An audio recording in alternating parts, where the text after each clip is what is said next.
Juste avant que la vidéo commence, tu dois absolument savoir que tu peux récupérer une formation gratuite Assure ton bull market comme un pro et en plus de ça un accès VIP au contenu exclusif. Défile dans la description de cette vidéo, clique sur le premier lien juste ici, clique sur obtenir gratuitement, remplis ce formulaire, trade sur notre plateforme partenaire BitGet et obtiens le contenu VIP qui te permettra de trader à mes côtés en suivant mes stratégies et un accès VIP sur mon Discord. Également, tu recevras automatiquement mon top 5 altcoin pour 2024. Tu peux retrouver une vidéo qui t'explique tout dans la description. Juste ici, bon visionnage. Bonjour à tous, j'espère que vous allez bien. On se retrouve pour le brief du jeudi 14 mars 2024. On se fera un petit point Bitcoin, Ethereum et vous avez choisi en commentaire d'analyser Jup aujourd'hui. Du coup, je remets en jeu RSR qui est beaucoup revenu en commentaire contre Sui. Et également, n'hésitez pas à me proposer des idées d'assets que je pourrais analyser. Donc en commentaire, mettez RSR ou Sui. Et puis le commentaire qui revient le plus, j'en ferai l'analyse. Alors, du coup, le Bitcoin qui continue son petit bout de chemin. On en a parlé, la dynamique est toujours haussière pour le moment. Le marché continue d'enchaîner des creux et des sommets ascendants. Je vais juste retirer les plus hauts et plus bas journaliers ici. Et donc, en théorie, l'objectif de continuation, c'est entre 76 000 $ et 78 000 $. Donc là, le Bitcoin continue de monter doucement mais sûrement.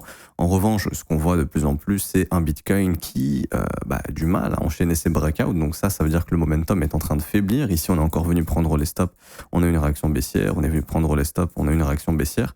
Donc, on a, je pense, honnêtement, une petite distribution qui se met en place ici. Car c'est un comportement de prix et de distribution où le marché accumule autant de creux comme ça avec des fundings aussi importants tout en prenant les sommets à chaque fois avec des réintégrations. Il y a des gros poissons qui se servent de ces sommets qui sont chassés pour probablement distribuer des positions. Pourquoi ? Parce que ça coûte cher de holder des positions longues sur le Bitcoin, donc c'est normal, je pense, pour elle de prendre un petit peu de bénéfice. Néanmoins, la bonne nouvelle, si je puis dire, c'est que les fundings sont pas mal descendus depuis ces dernières heures. Donc là, ça s'est un petit peu calmé. Le premium s'est un peu réajusté sur les contrats dérivés. Mais bon, sur toute cette montée ici, là, on a quand même eu un funding assez important. Donc, il y a bien un moment donné où il y aura un flash, c'est-à-dire un moment, le marché va flash, crash, tout simplement, pour liquider, un peu comme ça a été le cas ici, un peu comme ça a été le cas ici, ça a été le cas ici. Donc voilà, ça va réarriver. Pourquoi ? Parce que ça précède justement des phases de funding assez élevées, tout comme ici, des phases de funding assez élevées, donc à un moment donné, on refera ça. Est-ce qu'on peut timer ce moment ? Non. Donc pour l'instant, c'est toujours haussier. En revanche, ce que je vous invite à surveiller, c'est le comportement du prix, toujours. Et un signal ici qui pourrait déclencher ce mouvement baissier, c'est la cassure du dernier creux. Donc là, en l'occurrence, si dans la journée, on arrive vraiment à breaker ce sommet ici, notre dernier creux sera celui-ci. Et ça sera le creux à surveiller. C'est-à-dire que, imaginons, on fasse ça et qu'un jour le Bitcoin vienne péter ce creux, là, on aura l'information qu'il y a un changement dans la création de cette trendline, dans la création de stop et de liquidation ici, et que le marché peut être mature pour aller déclencher cette zone. Ok, comme d'habitude, les 64 000 $, je pense perso qu'on y reviendra. Maintenant, ça fait pas de moi de quelqu'un de bearish. Comme je le dis, je suis bullish au moins jusque mai-juin. Je pense qu'il y aura l'approbation des ETF d'Ethereum. Je pense que Ethereum sera autour des 5 000 $ d'ici le mois de mai pour son approbation d'ETF, parce que c'est la prochaine zone de liquidité et qu'il faut garer le marché dans une zone de liquidité pour un événement de liquidité. Et jusqu'à preuve du contraire, la tendance est haussière. Mais avec les data order flow, je m'attends à un moment donné que cette trendline, donc tous ces stops ici qui sont en train de s'accumuler sous ces creux, finissent par être déclenchés. Ok, la question, on peut pas savoir quand, mais techniquement, on peut avoir des informations, c'est-à-dire au moment où ce creux ici cassera. Enfin, d'abord, si on fait un nouveau sommet, que ce creux ensuite est déclenché, là, on aura l'information que le marché ne tient plus ses creux ascendants et qu'il est peut-être mature pour aller récupérer tous ces stops ici au niveau des 64 300 $. Est-ce qu'un retour du Bitcoin à 64 000, c'est baissier ? Non. D'un point de vue prix, d'un point de vue dynamique, d'un point de vue tendance, non. Ça ressemblerait juste à quelque chose comme ça. Hop, nettoyage, et puis on continue à faire des creux ascendants, et puis on y va. Reset des funding, on nettoie ceux qui sont rentrés comme des fous sur les contrats dérivés, et le marché repart, tout simplement. Comme on l'a fait en fait plusieurs fois, on l'a déjà fait une fois ici, deuxième fois ici, on l'a déjà fait ici sur cette grosse bougie. Donc ça arrivera bientôt à cause justement de la surspéculation sur les contrats dérivés. Ce que vous devez surveiller, c'est le comportement du prix. Et donc là, on le voit également en 4 heures. Par exemple, j'utilise pas l'indicateur du RSI, mais je sais que là, si je mets le RSI, on a probablement des divergences baissières qui sont en train de se former, ce qui est le cas ici. On a par exemple un RSI qui fait des plus bas alors que le prix fait des plus hauts et on a des divergences baissières qui seraient pas loin de se former ici. Ça annonce que le momentum perd de sa force. Le mouvement haussier est en train de faiblir. Ça, j'ai pas besoin du RSI pour le voir. Je le vois directement sur le prix. Pourquoi ? Parce que le marché ici, il fait des sommets ascendants de plus en plus difficilement. Donc, quand votre marché commence à réintégrer ces sommets et avoir du mal a vraiment initié une belle tendance comme on avait ici, là, ça témoigne que dans ce mouvement ici, on commence à perdre de la force. Et du coup, j'identifie tout simplement, est-ce que les sommets se font déclencher? Oui, oui, oui, etc., etc. Les creuses qui sont déclenchées, non. Donc, c'est ce qui crée ici une grosse trendline de liquidité que le marché finira par aller déclencher pour récupérer les stops et les liquidations qui sont en train de s'accumuler sous ces creux. Également, certains, ils verront un canal. Ici. Donc là, c'est que de la prévention. Encore une fois, c'est pour ceux qui trade sur contrat dérivé. Faites très attention parce qu'à un moment donné, le marché va essayer de vous nettoyer. Mais là, vous voyez, ici, on est un peu dans ce canal ici, qui est très bien défini. Ce qui serait très bullish, bien sûr, c'est de péter le canal, d'en sortir et de réaccélérer. C'est tout à fait possible. Donc là, on a vraiment l'information que le momentum redevient fort. Mais tant qu'on n'a pas de cassure et d'accélération à nouveau, en théorie, ce marché finira par faire ce mouvement de nettoyage qui n'est pas grave, encore une fois. C'est pour nettoyer les contrats dérivés. Ce qui est très bullish sur le Bitcoin, et c'est pour ça que je doute que cette tendance va se finir maintenant, c'est pour ça que je suis bullish au moins encore jusque mai-juin, donc ça nous laisse encore 2-3 mois, c'est les inflows sur les ETF, je vous avais dit qu'on regarderait, et on a encore des inflows incroyables, encore 885 millions de dollars d'inflows le 12 mars, donc c'était il y a 2 jours, c'était mardi. Lundi, 446 millions, vendredi, 502 millions, c'est énorme. Il y a encore une grosse demande institutionnelle et même de particuliers pour les ETF de Bitcoin. Et donc ça aussi, je le vois sur le CVD de Coinbase. Généralement, c'est sur Coinbase qui passe pour acheter les Bitcoins. Tout le supply est acheté. C'est la première fois que je vois un TWAP. Donc un TWAP, c'est quoi? C'est des algos qui achètent au marché. Donc là, on a fait une pression acheteuse, mais monstrueuse. Depuis le dip du 5 mars, ça ne fait qu'acheter. Là, tout le supply, vous voyez, qu'on voit ici, est vendu et acheté massivement. Donc ça, c'est les ETF ici qui viennent acheter massivement du Bitcoin parce qu'il y a une grosse demande en BTC. Même Michael Saylor, etc. achète énormément. Même sur Binance, on le voit, le CBD est vraiment en train d'exploser ici. Donc il y a clairement, malgré les ordres de vente, il y a clairement une grosse demande en Bitcoin actuellement. Maintenant, à un moment donné, on risque d'avoir un dip, comme je le dis, à cause des contrats dérivés, mais ça sera soutenu probablement par cette demande en ETF et c'est ce qui permettra juste en fait d'aller faire ce mouvement. Encore une fois, on ne peut pas savoir quand est-ce qu'il sera fait. On ne peut même pas savoir s'il sera fait. En tout cas, c'est mon hypothèse. Et c'est pour ça que je pense que voilà, le dernier creux sera important à surveiller. Pas plus de choses à dire sur Bitcoin. Donc dans l'ensemble, bullish maintenant au courant du mois de mars. Je m'attends peut-être à un petit flash crash histoire de nettoyer. Mais sinon, dans l'idée, ça reste toujours bullish et on rentre dans la phase médiatique. Hier, il y a encore TPMP, je crois, j'ai vu sur Twitter qui a parlé du Bitcoin pendant 30 minutes. Donc on commence à rentrer dans cette phase, dans l'étude d'un cycle haussier et d'une bulle, si je puis dire. Je dis pas que le Bitcoin est une bulle. Le Bitcoin a des cycles de bulles. Mais pour moi, le Bitcoin n'est pas une bulle. Il se comporte comme une bulle quand il est bullish.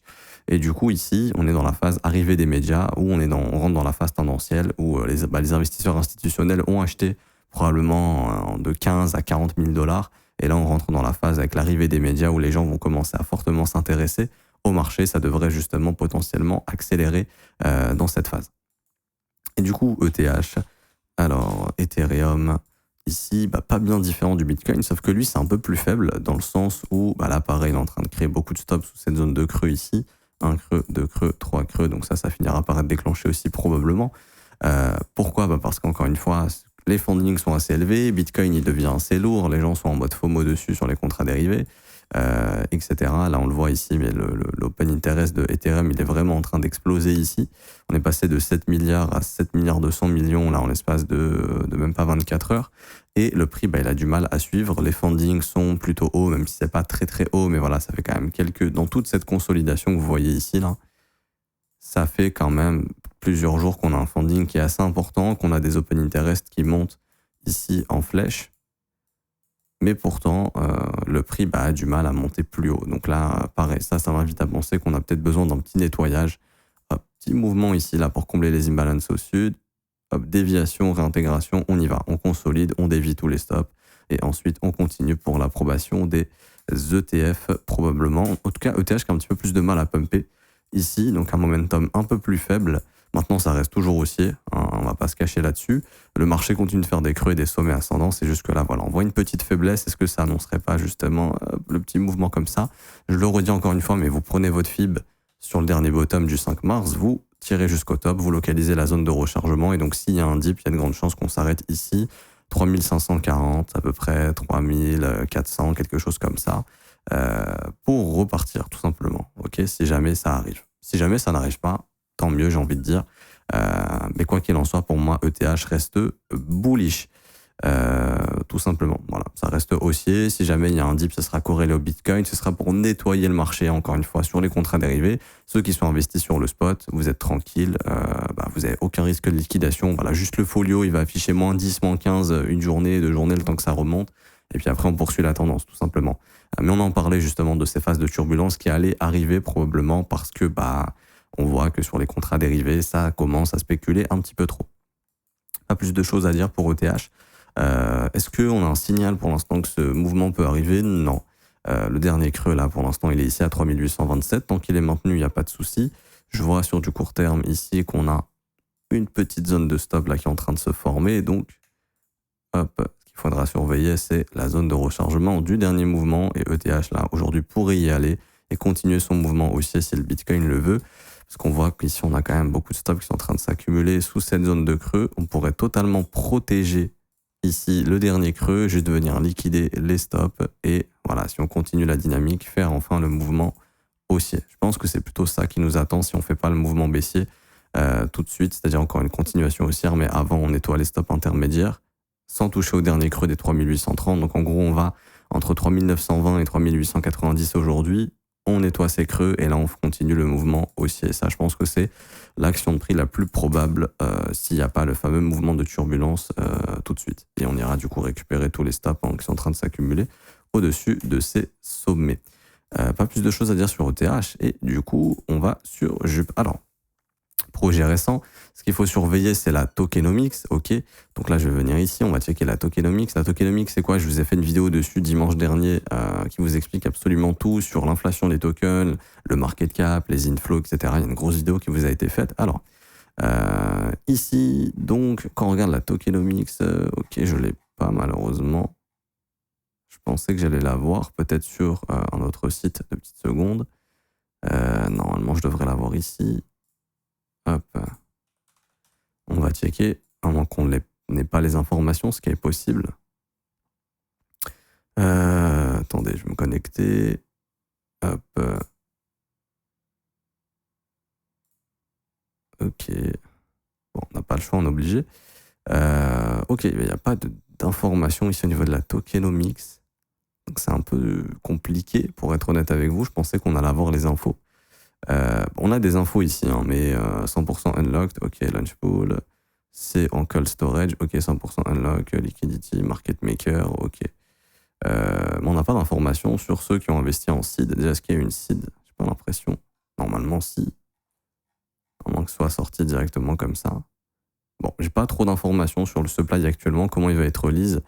Ce qu'on sait, c'est qu'il y a un market cap d'1,2 milliard et une FDV de 9,4 milliards. Donc on est sur une grosse inflation à venir. Mais le problème, c'est que là, j'ai pas la courbe qui peut me permettre de voir comment va se faire cette inflation ici. Bon, c'est pas tellement... Enfin, si, c'est grave. C'est grave dans le sens où on en a besoin. Mais bon, on va faire 100 et on va juste regarder le prix. Alors, bon, déjà, market cap, déjà une FDV de 9 milliards, un market cap de 1,2 milliard, si je dis pas de bêtises. Je revérifie, mais normalement, c'est ça. C'est bien ça, donc bon, un petit peu en problème, on va pas se mentir. Il y aura beaucoup d'inflation, donc déjà, comme je vous explique dans la vidéo sur le, comment ça s'appelle, sur la tokenomics, ça c'est vraiment pas un projet sur lequel investir à long terme. En gros, c'est que pendant ce bull run, pendant quelques mois, et après il faudra se débarrasser de ça parce qu'au prochain bear market, ça va mourir. Très très probablement. La tokenomics ne permettra pas au projet de survivre. Quand l'argent ne rentrera plus et qu'il y aura une grosse inflation au niveau des tokens, ce qui va se passer, c'est que ce sera infinite dump. Ça fera que dumper, très probablement. Donc faites très attention, c'est vraiment pas pour du long terme. Bien sûr, il y a de l'argent à gagner, ça peut même monter à 2, 3, 4, 5 dollars, on va faire l'analyse après, mais en tout cas, voilà, ça en bear market, pour moi, ça va pas survivre. Alors, techniquement, c'est très bien ce qui a été fait ici. Le projet a été listé, on a eu une grosse conso ici, on a eu breakout de la consolidation. Sur le dump du 5 mars, on n'a pas réintégré, on est venu mécher profondément, mais on n'a pas réintégré.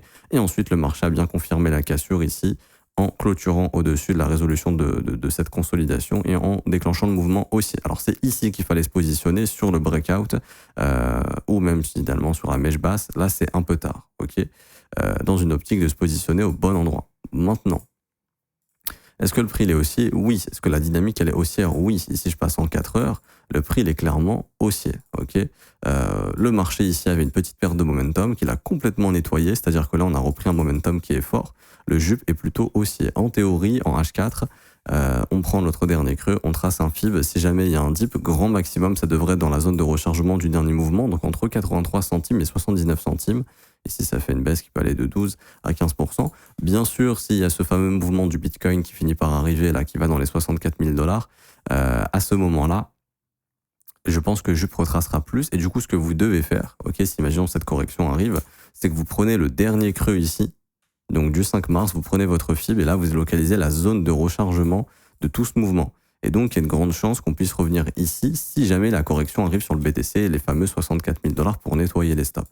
Et du coup, ça vous donne un prix intéressant entre 57 et 66 centimes. Après, là, je sais que ça ferait une grosse correction quand même, entre 30 et 39%. Mais si jamais ça arrive, on pourrait également nettoyer tous les stops qu'on a laissés traîner sous ces creux. Et ça serait vraiment une bonne entrée si jamais on y vient. En tout cas, pour moi, ça vaut le coup de foutre des buy limits ici. Sans de grandes convictions, mais en tout cas, si on y vient, vous avez vraiment un très bon prix sur le jup ici pour potentiellement faire encore une fois une continuation haussière et avoir une très bonne entrée. Maintenant, c'est toujours haussier pour le moment. En termes d'objectifs, c'est un projet qui est récent. Malheureusement, on ne peut pas avoir grand-chose. Mathématiquement, je pourrais faire ça, mais pour moi, c'est pas très correct parce que c'est le prix du listing. Mais allez, on va le faire. Extension entre 1,40$, enfin 1,14$ pardon, et 1,30$. Donc ça, c'est une prochaine zone d'objectif. Également, objectif de sortie de cette grosse consolidation ici. Donc objectif 1,914 ça a été atteint, 3,14 ça a été atteint, prochain objectif entre 5,08 et 6,28, donc entre 1,10$ et 1,26$. Donc on a cette grosse zone entre 1,10$ et 1,31$ comme prochain objectif. Donc pour moi, tant qu'il n'y a pas de correction sur le Bitcoin et tant que lui, il se détériore pas graphiquement et pour l'instant, il est très haussier, je pense qu'on va venir chercher entre 1,11$ et 1,30$. Également, surveillez bien le niveau des 1$, hein. Gros chiffre rond psycho. Si on casse ça, je pense que les gens vont se mettre à en parler un peu plus et ça pourrait attirer de nouvelles personnes qui vont investir dedans. Et aussi, c'est un gros palier psychologique. Les gens vont probablement se débloquer. Tous ceux qui hésitent d'investir dedans vont peut-être se dire, ok, bon, ça a cassé 1$, ça va monter plus haut. Donc ça va créer du flux et ça pourra pousser les prix plus haut. Maintenant, on aura besoin d'un développement de prix plus poussé, en fait, pour se dire, ok, on peut estimer jusqu'où ça peut monter. C'est-à-dire, par exemple, si on a un dip comme ça et qu'on remonte, là, je pourrais vous dire, ok, on a de nouveaux objectifs. Donc là, par exemple, ce serait ça. Ici, 1,18$, 1,31$. Après, ça dépendra du mouvement. Imaginons qu'on ait une belle structure ici. Hop, là, je pourrais vous donner de nouveaux objectifs d'extension comme ceci, par exemple. Donc là, ça serait par exemple entre 1,80$ et 2,12$. Mais là, graphiquement, il n'y a pas grand-chose à se mettre sous la dent. Donc, pour avoir des objectifs, c'est un peu compliqué. Également, si je fais des targets de continuation AB égale CD comme ceci, hop, on y est déjà venu, hein, quasiment. Donc là, ça commence à être une zone où le prix devrait ralentir. On devrait trouver des zones de TP autour des 1$ et je pense que c'est déjà ce qui est en train d'être effectué. Mais sinon, dehors de ça, ça reste haussier. Voilà, ça dépendra surtout du Bitcoin. Attendez-vous, si vraiment Bitcoin retourne dans les 64, il y aura un mouvement de retracement et je pense perso que ça pourrait nous ramener ici, un peu comme sur ce mouvement, quand le Bitcoin avait dumpé le 5 mars, il avait perdu 25% de sa valeur, le jup, ici, en venant récupérer tous les stops avant de partir. Donc voilà, ça pourrait être refait, mais dans l'idée, pour moi, ça reste toujours haussier, il n'y a pas de souci. Voilà, il faudra surtout surveiller le Bitcoin. Donc je m'arrête ici pour aujourd'hui, j'ai pas plus de choses à dire. Malheureusement, j'ai pas la tokenomics, vraiment, la courbe, l'évolution du supply, donc c'est un peu dommage. Même ici, vous voyez, en daily, j'ai oublié d'en parler, mais il y a l'imbalance, donc ça serait un très bon achat ici. Si on y revient, donc si vous êtes patient, que vous voulez poser des buy limits, s'ils sont déclenchés, franchement, très bon prix, parce qu'après, ça risque de remonter. Si ça vous a plu, n'hésitez pas à laisser un pouce bleu, vous abonner si ce n'est pas déjà fait, également mettre un petit commentaire. Vous avez une formation gratuite qui vous attend en commentaire épinglé de cette vidéo. Obtiens ta formation et accède au VIP gratuitement pour trader à mes côtés. Vous cliquez sur ce lien, vous remplissez le formulaire et vous aurez la formation gratuite dans votre boîte mail. Formation qui vous apprend le trading et comment bien gérer ce bull run. Et ensuite, si vous voulez rejoindre le VIP, c'est le deuxième lien. Rejoindre le VIP gratuitement, il y a une vidéo qui vous explique tout et il n'y a rien à payer, c'est 100% gratuit. Pour ceux qui veulent se former à mes côtés tous les jours, du lundi au vendredi, ça se passe dans l'école. Donc c'est juste ici, ça commence à partir de 49 € par mois, c'est sans engagement, vous pouvez annuler le renouvellement quand vous le souhaitez. Vous avez les offres 3 mois, 6 mois et 12 mois qui ont des réductions. On a actuellement jusqu'à 36% de réduction sur l'école, sur l'offre annuelle. Et également, l'école, c'est quoi? C'est dès que vous rejoignez, vous avez une formation de 19 heures, cours vidéo, cours écrit, exercices, examens, quiz. On apprend tout sur l'analyse technique, l'order flow, l'analyse fondamentale, créer vos propres stratégies. Je vous montre aussi des stratégies. On voit des stratégies d'investissement, des stratégies de day trading, de swing trading, etc., etc. Et également, vous avez des briefs privés avec les élèves tous les jours. Donc là, je fais un brief YouTube d'environ 15-20 minutes. Mais après ça, je fais un brief avec les élèves qui commence à partir de 7h du matin jusqu'à 8h30. Donc ça dure environ 1h30. On voit des cryptos intéressantes sur lesquelles investir. On voit des trades intéressants. Je réponds à leurs questions et je les aide également dans leur trading. Donc ça, vous y aurez aussi accès en tant qu'élève de l'école. Pour rejoindre l'école, c'est simple. C'est le 4e lien en commentaire épinglé. Rejoindre l'école, école.letronfzco.com. Vous cliquez sur ce lien et vous pourrez prendre votre abonnement. Voilà, vous avez toutes les infos. N'hésitez pas à nous rejoindre. Je m'arrête ici. On se retrouve demain pour une prochaine vidéo. Ciao, ciao.